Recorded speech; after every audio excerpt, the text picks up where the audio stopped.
What do you want? To wipe out every trace of the sisters from our worlds. That is why I've been gifted a great power. Travis, Jordan, this show is incredible. We met at New York Comic Con, and I am sitting on the couch. Yes, I'm shocked by the epicness of this show every single time I watch it. I finally got to watch 3 and 4 now, but I need that 5 and 6 because I'm binging. Now, Jordan, how does Dune Prophecy expand the lore of the ongoing feud between the Atreides and the Harkonnens? Well, I mean, it's the platform to kind of do that is seeing it through the young Valya's eyes and young Tula's eyes. You start to realize that personal grievances and maybe sometimes miscommunications and real tragedies can really, really snowball into really, really huge interstellar feuds. Absolutely. Travis, you were incredible as Desmond Hart in this show, man. You're one of the people that I feel that like I would love to have by my side, but I would be terribly nervous every single time you would be at my side. Now, Travis, could you elaborate on the dynamic between Desmond Hart and Valya, and what was it like working alongside Emily Watson in those scenes? Oh, mate, it's a privilege to work next to Emily. She's such a talented lady and such a professional. And what was the other part of the question? Sorry, mate. Oh, yeah, just talking about the dynamic between the two of them. Oh, the dynamic. Yeah. Well, yeah, no, that's what I love, and what attracted to me to the scripts and the show was the huge chess game, this big riddle piece that you're trying to work out. And she's Emily, and her character's such a worthy adversary, you know. So we both feel very justified in what we're trying to achieve, and the goals that we set. We feel like we're doing the right thing, and when two people believe in what they're doing so strongly and then have to fight about it, it makes the fight very intense, and makes it just for a huge mental battle. I love that. Now, Jordan, what inspired the decision to incorporate multiple timelines for the Harkonnen sisters? And did you look to other series like House of the Dragons for guidance in handling the multiple timelines effectively? I think the books that were sort of adapting the Sisterhood of Dune and the schools of Dune had some really, really interesting stories about the kind of the beginnings of the Sisterhood. But it was fun to see it once it was on its feet under the guidance of Valya Harkonnen. And it felt like, advancing the story into that kind of present allowed a lot of potential to tell what the Sisterhood was doing once they're fully in power.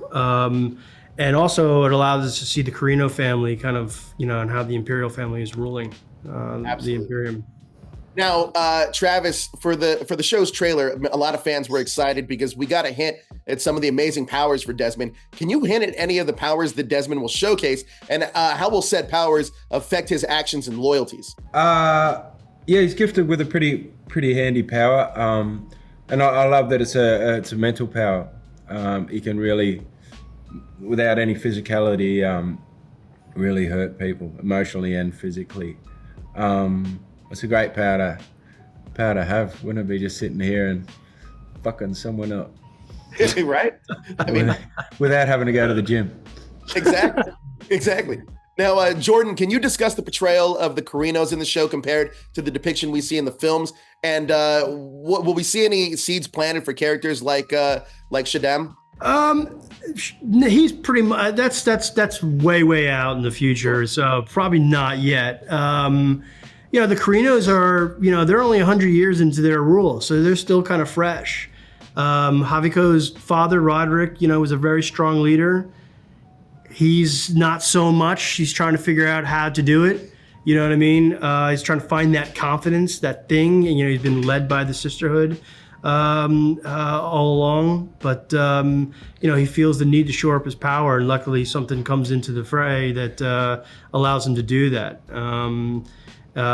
And that kind of a situation when you are kind of susceptible causes very dangerous scenarios. Absolutely. Now, Travis, are there any major fight sequences you were excited for working in Dune Prophecy? And are there any connections that Desmond has to other major Dune characters in the universe that you can tease for us? There's some big battles at the end. It's more the young people, the fit and athletic people doing the fighting. I get in verbal arguments.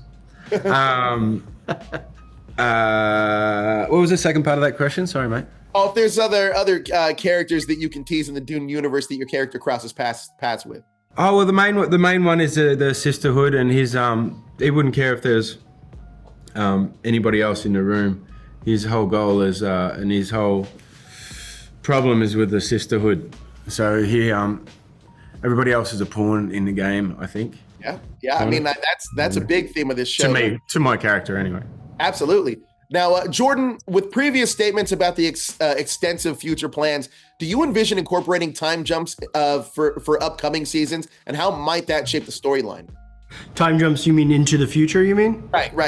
We'll see. I mean, listen, if we get the honor and privilege to keep telling stories, we'll see. I mean, I think that, when you get to episode 6, you'll see some massive surprises there. I think that answering the kind of the questions that are asked at the end of the season will be enough to kind of tell a story in itself. So we'll see.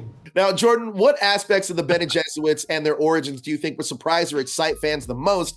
And why should the movie watchers, for example, tune into this show for a more complete picture of the Dune story? Well, to me, I think the Dune story, it's hard to say that, nothing in Dune happens without the Bene Gesserit. So any chance you get to go back and look at how they started, how they operate in the beginning, and how they're going to operate 10,000 years from now is kind of a fascinating opportunity. To your other question, I mean, what I really like is sort of like kind of how the voice is developed by Valia Harkonnen. That's a very fun anecdote that the series puts forward, or storyline. That's kind of a cool thing. I also like the idea that, at the helm of this chapter of the Sisterhood is a Harkonnen. And what does that mean? Absolutely. All right, Travis, last question I have for you is, who does Desmond think should run the Imperium? And by that token, why is he so afraid of the power of the Sisterhood? Why is he so afraid of the power that the Sisterhood represents? Who do you think should run? Who are you voting for, by the way? Just name someone quick. Just answer the question. Just believe in you. He wants the Emperor to work out, but and he's trying to build him up and give him strength to do it, and he wants to be part of it. But I'm sure he'd be happy to run it at some stage, if he got the opportunity. And then he's got some very deep issues with the Sisterhood that you'll find out later on. But he hates them with a passion. And blames them for a lot of wrongdoing in the world. Yeah, those scenes between you and Emily Watson, those are gold, man. I love this show. It's incredible. The scale's incredible. The storytelling's brilliant. I can't thank you guys enough for your time. I appreciate it. Dune Prophecy is amazing. Thank you. Thank you. Thank you, Jay. You're a very good interviewer, by the way. Very good. Oh, thanks, boss. I appreciate you, Travis. Your Majesty, the troubles are far greater than just Arrakis.